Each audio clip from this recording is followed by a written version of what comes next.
안녕하세요. 사연을 듣는 여러분께 인사부터 올려봅니다.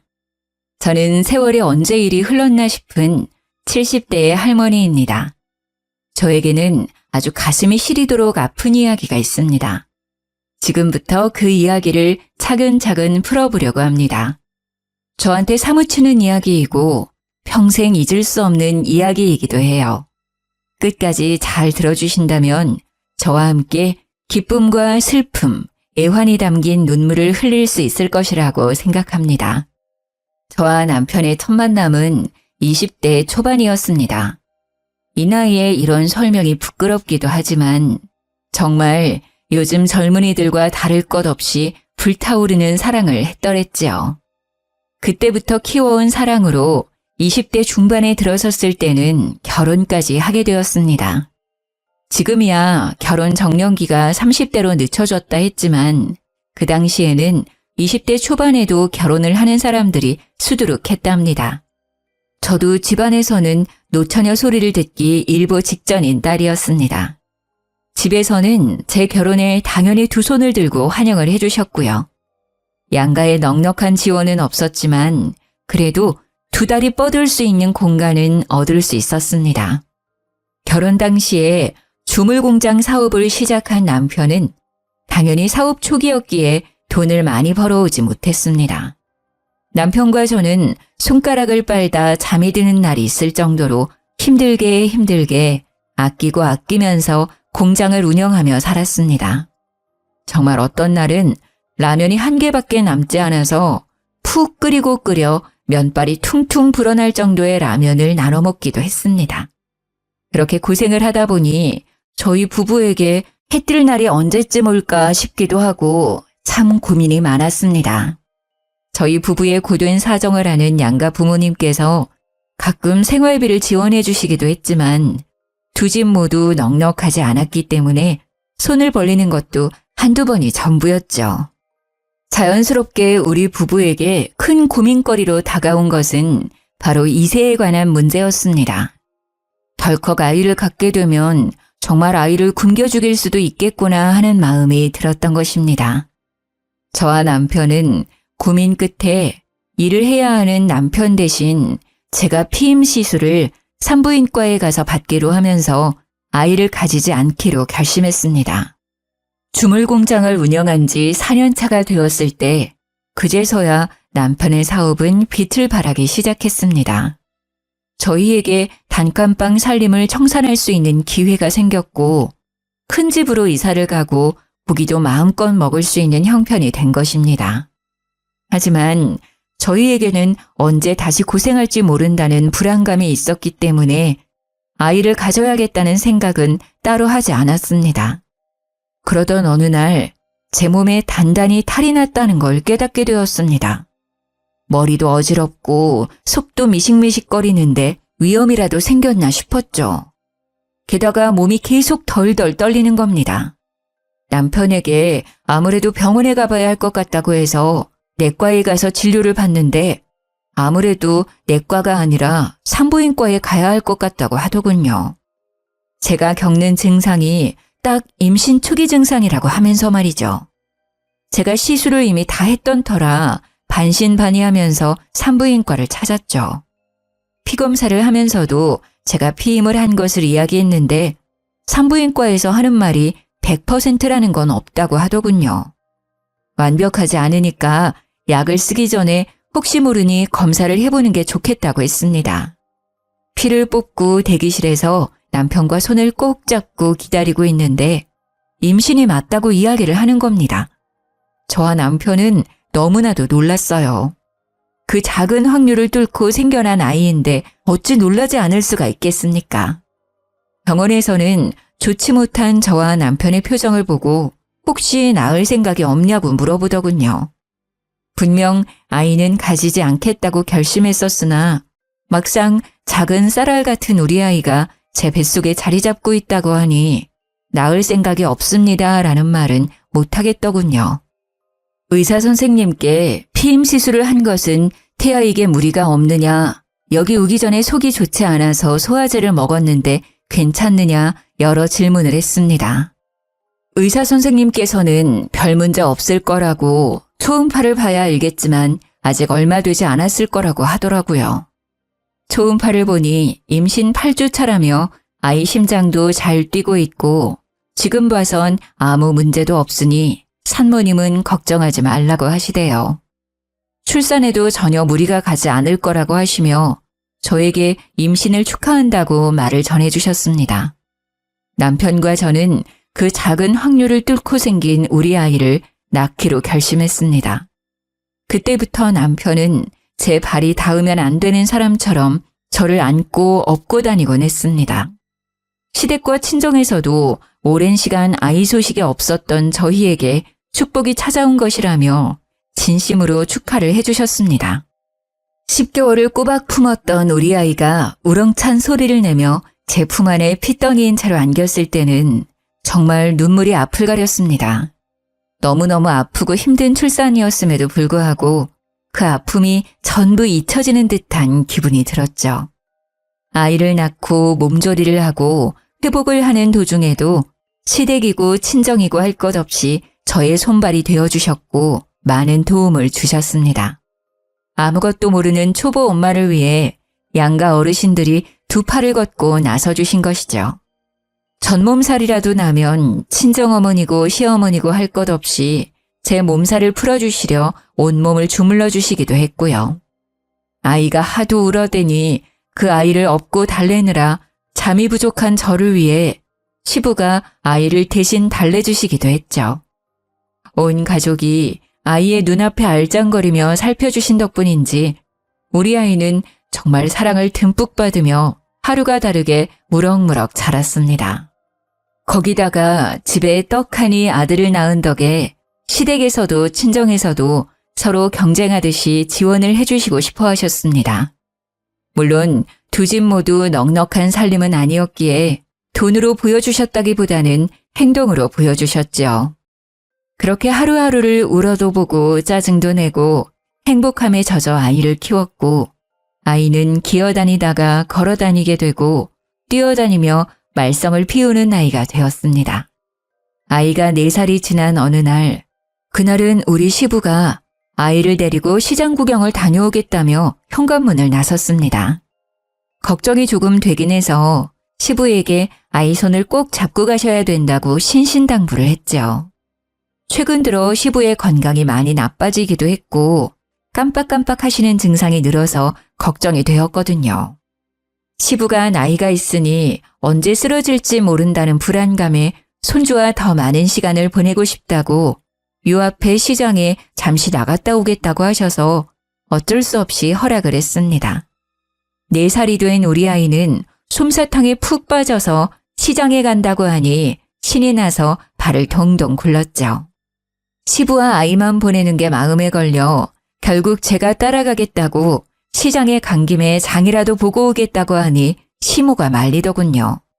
집은 본인이 지키고 있을 테니까 이참에 목욕탕이라도 다녀오면서 쉬는 게 어떻겠냐고 하셨습니다.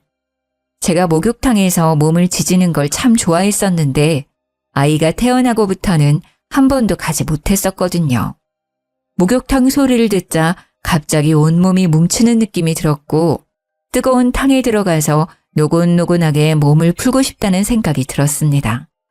시장 구경을 해봐야 30분에서 1시간 정도밖에 더 하겠냐고 아이가 집에 오면 시모가 간식을 챙겨줄 테니까 때도 밀고 몸도 풀고 오라고 하셨습니다. 안 그래도 가고 싶은 마음이 들긴 했는데 이때 아니면 언제 가겠나 싶어서 냉큼 목욕 바구니를 챙겼습니다. 시모의 말대로 탕에 들어가서 몸도 풀고 때도 밀고 마사지도 받고 우유 한 팩 뜯어다가 우유팩도 하고 시간을 보냈습니다. 말랑말랑해진 몸으로 신이 나서 집에 돌아왔는데 집에 아무도 없는 것이 아니겠습니까? 다들 어디 가셨나 하고 집안 정리를 하려고 하는데 우리 친정어머니께서 헐레벌떡 집에 찾아오신 겁니다. 정말 숨이 넘어가는 사람처럼 헉헉거리시길래 무슨 일 있냐고 물어보니 갑자기 울음을 팍 터뜨리시는 겁니다. 저보고 여기서 뭐하고 있냐고 당장 경찰서로 가자고 하시는데 다리에 힘이 쭉 풀리더라고요. 고요하리만큼 아무도 없는 집, 경찰서. 갑자기 정신이 쏙 빠지는데 우리 친정엄마가 그러시는 겁니다. 우리 아들이 사라졌다고요. 그게 무슨 소리냐고 묻는데 당장 경찰서로 가자고 저를 질질 끌고는 경찰서에 데려다 놓으셨습니다. 정신도 없고 몸에 힘도 없는 상태에서 경찰서에서 울고 계시는 시부랑 시모를 보게 되었죠. 이게 다 무슨 일이래요? 벌벌 떨면서 여쭈어 보니 시부가 아들을 데리고 시장에 갔다가 나무를 산다고 잠시 한눈을 판 사이에 아이가 사라졌다고 설명을 하시더라고요. 근데 문제는 그 자리에서 아이를 불러 찾지 않으시고 시부가 그냥 나물만 들고 집으로 돌아오셨다는 겁니다.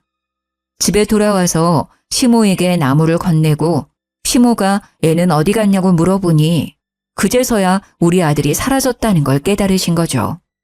시모고 시부고 둘 다 혼비백산해서 시장에 다시 갔는데 우리 아들을 봤다는 사람이 한 명도 없었다는 겁니다. 너무 놀란 마음에 그제서야 경찰에 신고를 해야 된다는 것이 생각이 나서 112에 전화를 했다고 하더군요. 제가 목욕탕에 가 있었으니 저희 친정어머니께 전화를 드려 사정을 설명했고 집으로 와서 저를 기다렸다가 같이 경찰서로 와달라고 했다고 하더군요. 그 말을 듣는데 정말 현실감이 하나도 느껴지지 않고 시부모의 엉엉 우는 울음소리만 귀에 꽂히더라고요.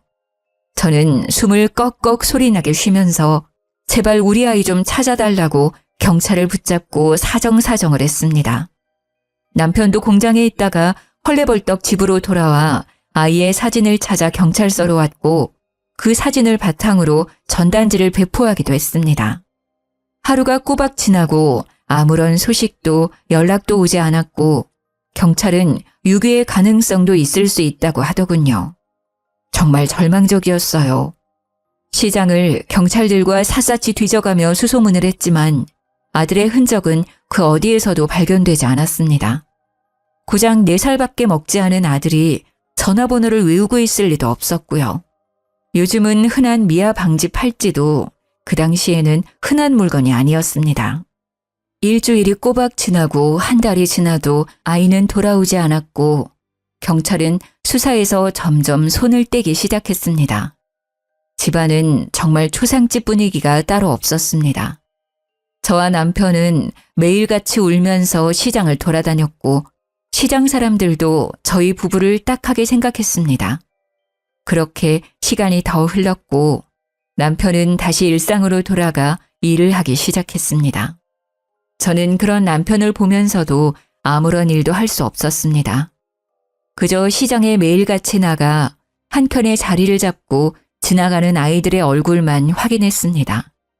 그런 저를 안쓰럽게 바라보던 남편이 이제 그만 아이를 놓아주자고 하더군요. 10달을 품고 4년을 키운 내 아들을 어찌 내려놓을 수 있겠냐고 엉엉 울면서 가슴을 쳤지만 언제까지 이렇게 마음에 품고 살 순 없었으니까요.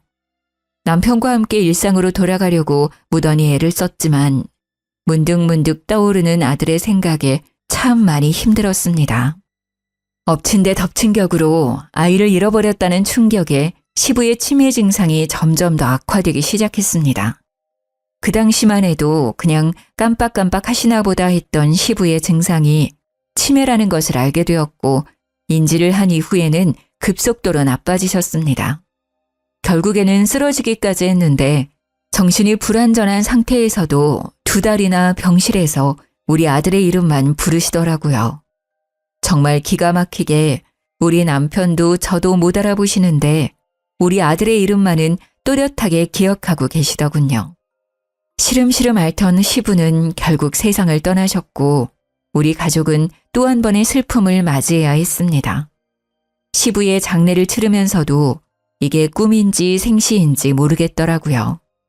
가기 전에 우리 아들을 어디서 잃어버리셨는지, 우리 아들이 어느 방향으로 갔는지 기억을 떠올려 주길 기다렸지만 그런 기적은 일어나지 않았습니다. 시부의 장례식 내내 시모는 저에게 미안해 하셨습니다. 제가 아들을 잃은 허망함에 정신을 못 차리고 있었으니까요. 그때 우리 친정어머니께서 아이를 입양해서 키워보는 건 어떻겠냐고 넌지시 운을 떼셨습니다. 우리 아이를 잃고 난 이후 둘째를 가지자던 남편에게 절대로 아이를 가지지 않을 거라고 선언을 했거든요. 우리 애 이렇게 가슴에 묻어두고는 못 산다고. 그렇게 강경한 태도를 고수했는데 입양은 또 다른 문제잖아요. 입양 이야기를 꺼내니 남편도 시모도 저의 눈치만 살피시고 있더라고요. 우리 친정어머니께서 제 손을 꼭 잡으시면서 우리 아이가 살아있다면 어딘가에서 누군가의 보호를 받고 살고 있지 않겠냐고 하시더라고요. 우리 애가 사랑받으면서 자라길 바라는 마음에 같은 처지에 있는 아이들을 입양해 키우는 게 좋지 않겠냐고 하셨습니다. 처음에는 싫다고 이야기를 했지만 곰곰이 생각해보니 친정어머니의 말이 가슴에 콕 박히더라고요. 우리 아이가 정말 누군가의 보살핌을 받고 있다면 저도 보살핌이 필요한 아이들을 돌봐주는 게 맞겠다는 생각이 들었습니다.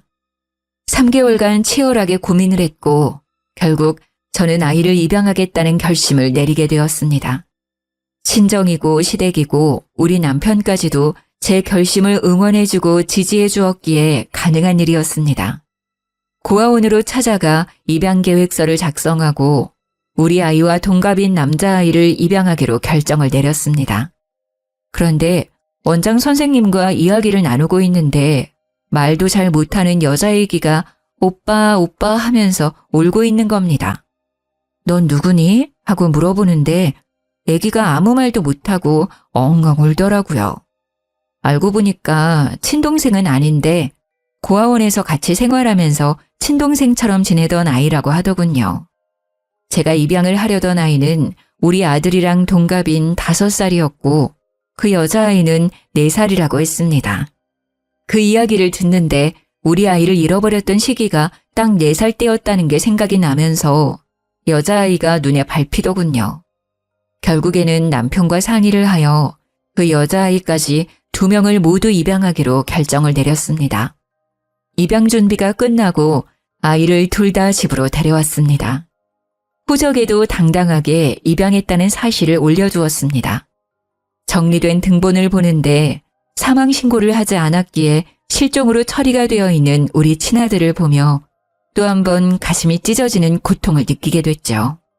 하지만 저는 꿋꿋하게 마음을 잡고 입양한 2자식을 내 자식이다 생각하면서 키우기 시작했습니다. 아들 하나, 딸 하나. 주변에서는 제가 아이를 잃고 입양을 하고 아이들에게 정을 붙이려고 노력하는 모습을 보면서 많은 도움을 주셨습니다.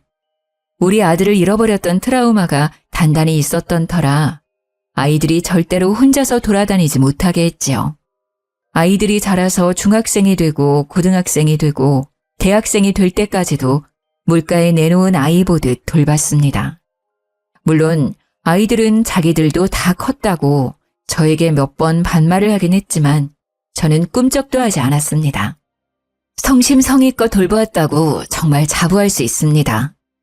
남편의 주물 공장은 남부럽지 않게 잘 돌아가고 있었고 저에게는 가슴으로 낳은 2자식들이 든든하게 버텨주었습니다. 아이들이 취업을 할 때까지도 아이들의 일상을 시시콜콜 확인하고 있었는데 어느 날 아들이 그러더군요. 제가 너무 자신의 일상생활을 쥐고 흔들어서 숨이 막힌다고요. 자기를 아직도 5살 먹은 아이로 보는 것 같다고 이제는 자유롭게 살 수 있게 냅두라고 하더군요. 머리를 한 대 띵 하고 맞은 기분이 들었습니다. 저는 아이를 잃어버린 트라우마로 조심했을 뿐이라고 생각했는데 아이들에게는 그게 감옥 같았다고 하더라고요. 이제 취업도 하고 결혼도 하고 해야 하는데 나중을 생각하면 미리 말해두는 게 좋을 것 같다는 생각을 했대요. 그러면서도 제 눈치를 보는데 그제서야 우리 애들이 성인이구나. 이제 모든 걸 다 스스로 할 수 있는 애들이구나 하는 걸 느꼈습니다. 그 뒤로 저도 아이들에 대한 간섭과 관심을 조금 줄이게 되었죠. 세월이 흘러 아들이 중소기업에 취업을 하게 되었고 딸은 백화점에 취직을 하게 되었습니다. 둘 다 취직을 하고 나니까 회식이다 야근이다 하면서 집에 늦게 들어오는 일이 잦아지더라고요. 집에 들어와서 정말 잠만 자고 아침 일찍 출근하는 날도 빈번했고요.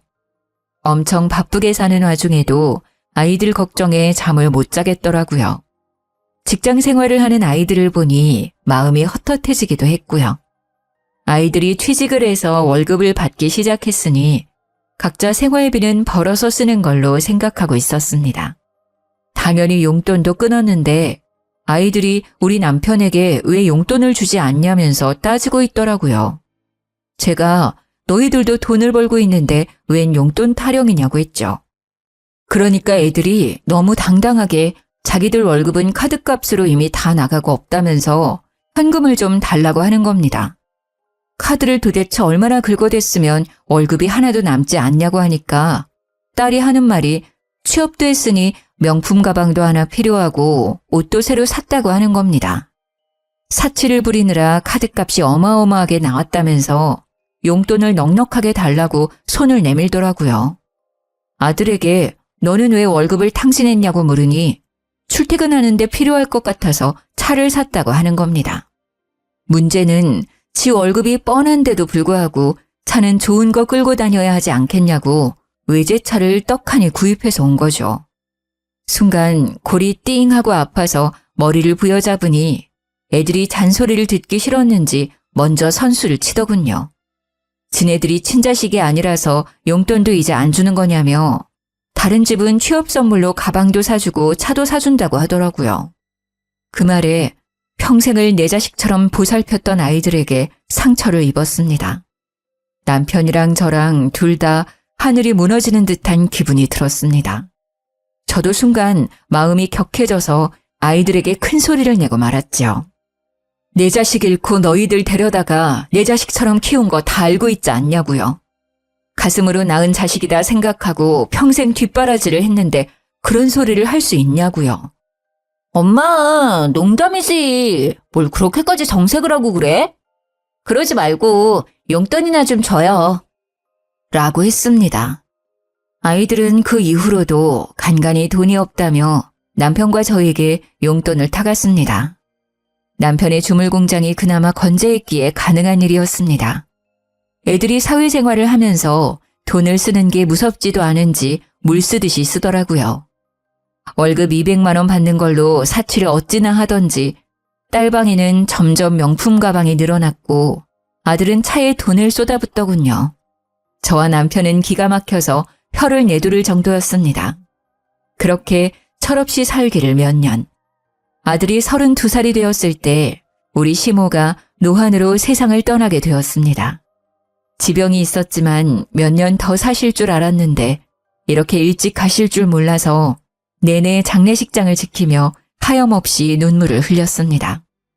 우리 시모가 저에게 마음에 묻어둔 자식이 있어 이렇게 병이 났나 보다 하셨는데 잃어버린 제 아들이 생각이 나서 한참을 더 울어야 했지요. 장례식장을 지키며 손님을 맞이하고 있는데 자식이라는 것들은 일이 바쁘다며 코빼기도 비치질 않더군요. 회사에 급한 일이 있다면서 잠시 다녀오겠다고 나가더니 술 냄새를 풀풀 풍기면서 돌아오지를 않나. 딸은 잠시 눈 좀 붙이고 오겠다고 하더니 감감무소식이고. 조문 오신 옆집 아줌마가 딸이 웬 남자랑 카페에서 놀고 있던데 그쪽 사위냐고 물어보시더라고요. 아무리 피가 섞인 가족이 아니라고 해도 이렇게까지 정없이 굴 일인가 싶어서 너무하다는 생각까지 들었습니다. 피곤한 마음을 뒤로하고 믹스커피라도 한 잔 뽑아 먹으려고 장례식장 앞에 나와서 자판기 커피를 뽑고 돌아가는 길이었습니다. 제가 바닥을 보고 걷다가 앞에 서 있던 사람을 미처 보지 못하고 커피를 확 쏟아버린 거죠. 뜨거운 커피가 손에 쏟아지는데 너무 놀래서 앞에 서 있던 총각에게 괜찮냐고 물어보는데 글쎄 그 총각이 의사였나 보더라고요. 하얀색 가운에 믹스커피가 사방팔방 튀어서 가운이 더러워진 겁니다. 이를 어쩜 좋나 싶어서 제가 세탁을 해서 돌려주겠다고 하는데 제 손을 덥석 잡더니 어머님, 손 괜찮으세요? 하고 물어보더라고요. 그제서야 뜨거운 커피가 제 손에 온통 쏟아졌다는 걸 깨달았습니다.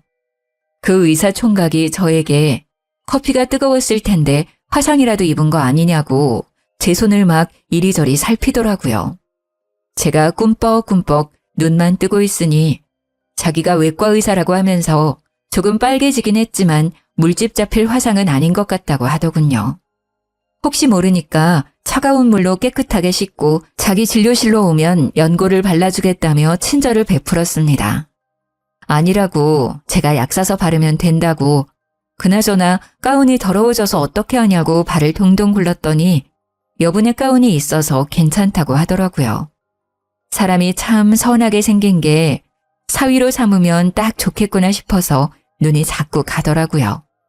장례식이 전부 끝나고 발인까지 죄다 마친 후에 시모 영정사진을 저희 집에 가져다 놓았더니 자식들이 기겁을 하더라고요. 기분 나쁘게 영정사진을 왜 집에다가 걸어두냐면서 귀신이라도 나타날까 무섭다고 하는데 기가 막혔습니다.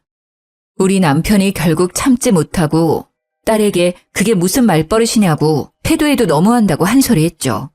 그러니 딸이 왜 죽은 사람 사진을 집에다가 놓냐고 하면서 남편에게 소리를 꽥 지르는 게 아니겠습니까?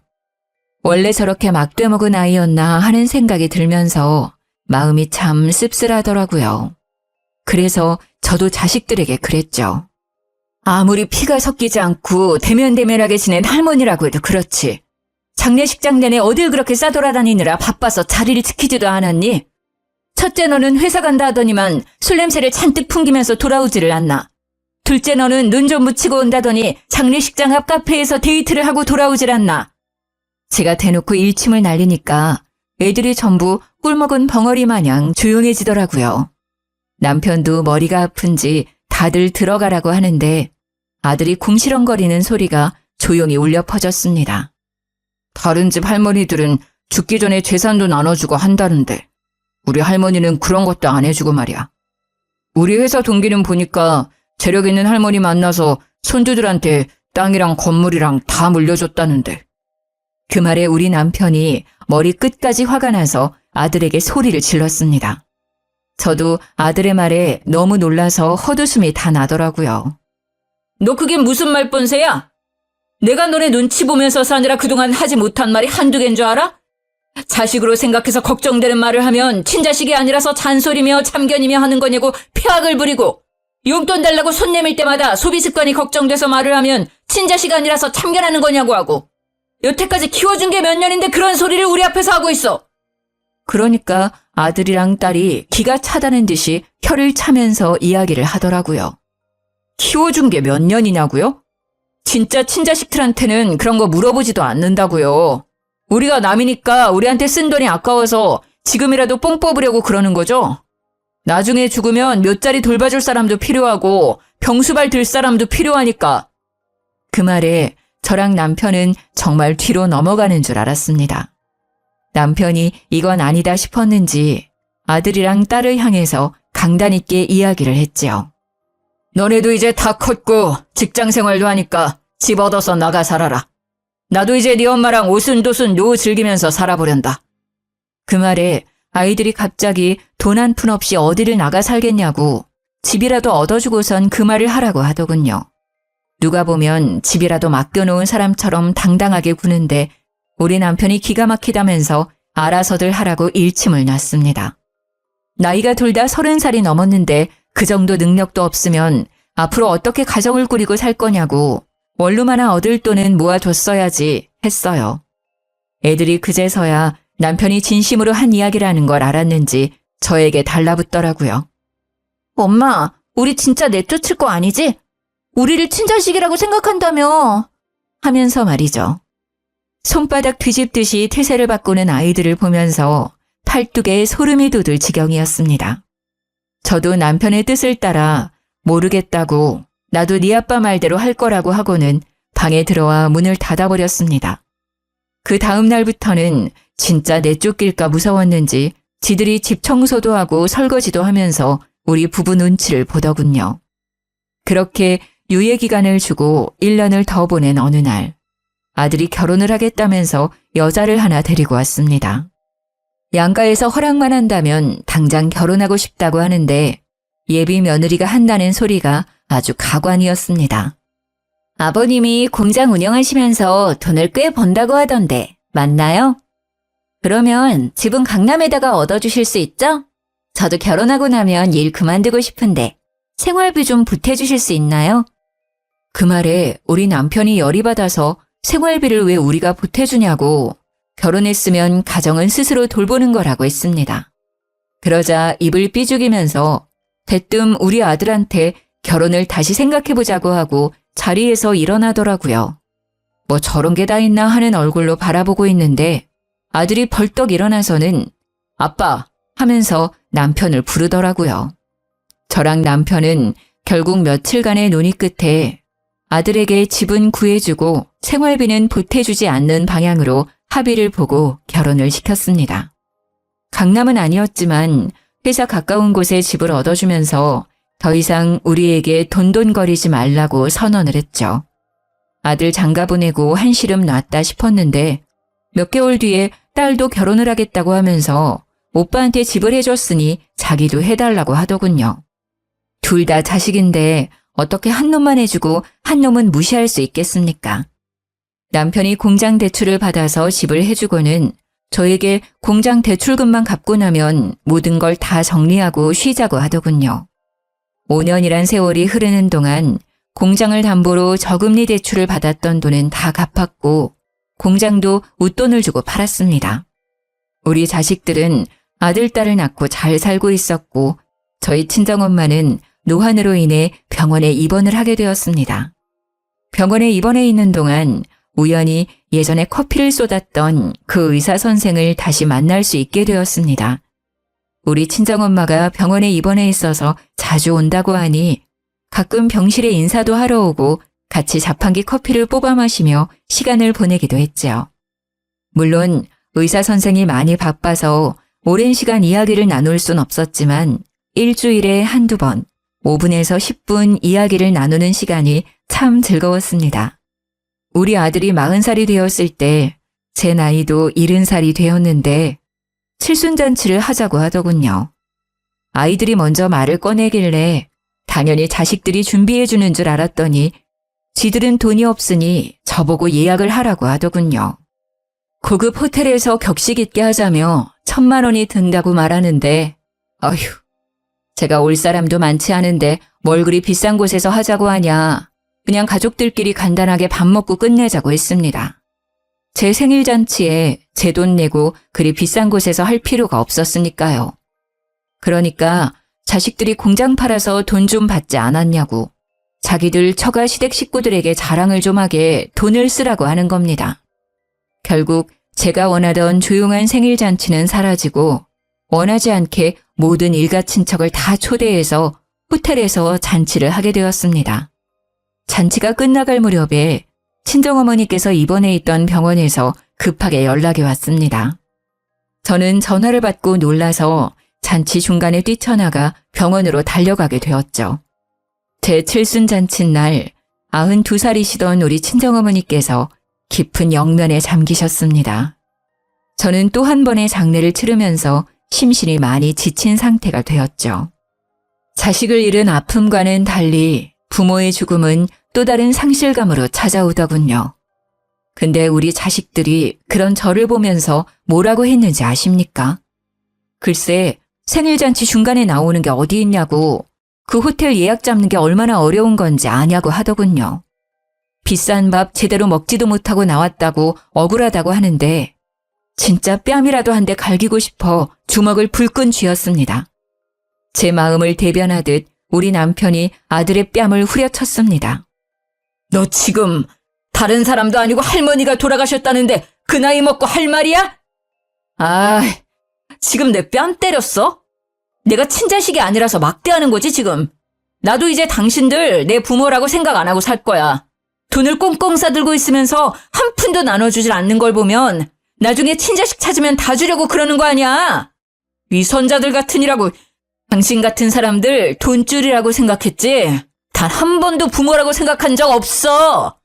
그 말에 열이 받은 남편이 아들의 멱살을 잡으면서 우리도 너희들을 내 자식이라고 생각하지 않을 거라고 했습니다. 일촉즉발의 상황이 되자 저는 발을 동동 구르고 있었는데 순간 누군가가 남편과 아들을 말리면서 여기서 이러시면 안 된다고 하더라고요. 누군가 하고 보니 바로 그 의사 선생님이었습니다. 친정엄마가 돌아가셨다는 소식을 병실에서 전해 들은 건지 장례식장으로 저를 찾아왔더라고요. 너무 고마운 마음에 눈으로 인사를 하는데 우리 아들이 갑자기 의사 선생을 팍 밀치면서 당신은 뭔데 참견이냐고 큰 소리를 내더라고요. 뒤에서 지켜보고 있던 경호 직원들이 의사 선생을 밀치는 아들에게 다가와 양팔을 턱턱 잡더니 장례식장에서 난동 부리지 말라고 경고를 하고는 끌고 가더라고요. 듬직한 직원들 사이에 초라하게 끌려나가던 아들이 발버둥을 치면서 이거 안 놔? 하는데 참 찌질해 보였습니다. 제가 의사 선생에게 미안하다고 우리 아들이 참 경우가 없는 놈이라 그렇다고 사과를 했죠.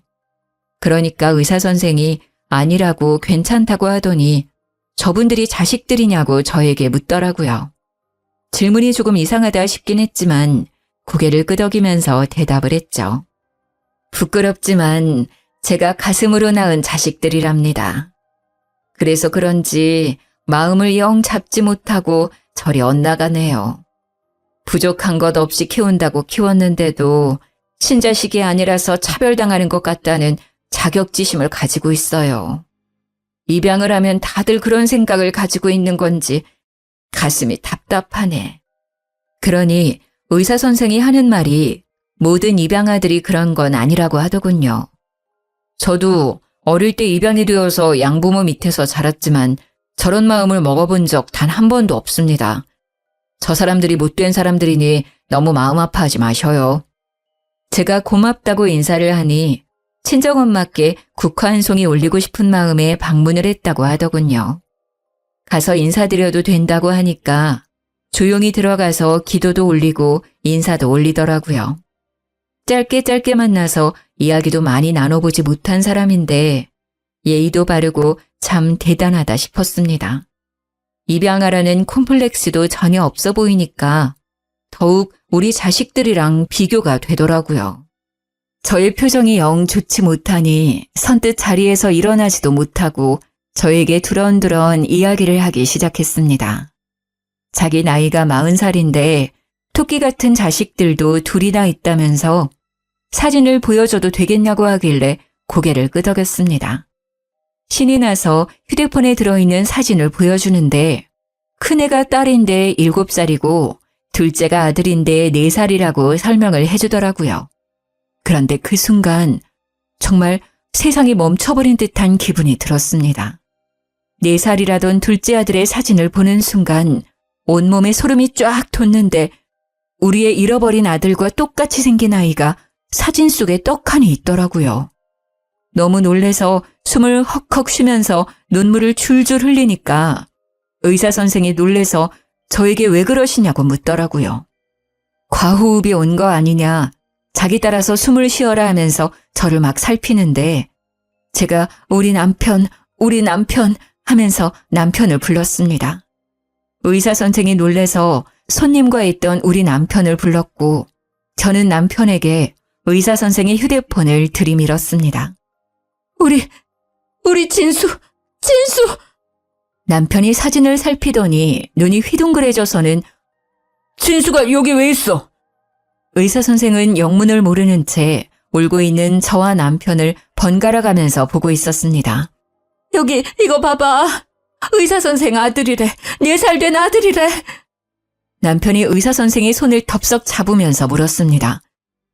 너 우리 진순이? 저는 김병훈인데요. 의사 선생은 저와 남편을 놀란 눈으로 빤히 보고 있었습니다. 돌아가신 시아버지가 우리 진수가 4살일 때 시장에 데리고 나갔다가 그만 아이를 잃어버리셨어. 할아버지 손을 잡고 솜사탕을 사러 나갔던 우리 진수가 감쪽같이 사라졌지. 그 뒤로 매일같이 시장을 찾아 헤맸지만 찾을 수 없었어. 그러니 의사 선생이 하는 말이 자기가 부모를 잃어버렸고 솜사탕을 쥐고 있는 상태로 지금의 양부모를 만나게 되었다고 이야기를 하는 겁니다. 시장이었던 건 기억이 전혀 나지 않지만 웬 할머니의 손에 이끌려서 보육시설에 들어가게 되었다고 설명을 했어요. 우리 부부를 보고 잠시만 기다려달라고 하더니 어디론가 전화를 걸더군요. 1시간쯤 시간이 흘렀을까요? 장례식장 앞으로 의사 선생의 양부모라는 사람이 나타났습니다. 그 뒤에 사진에서 보았던 처자식이 같이 찾아왔더라고요. 저와 남편은 떨린 손을 붙잡고 양부모와 대면을 하게 되었습니다. 우리 아이의 이름이 진수였고 시장에서 잃어버렸고 하는 사정을 줄줄 이야기를 하니 양부모가 놀라는 겁니다.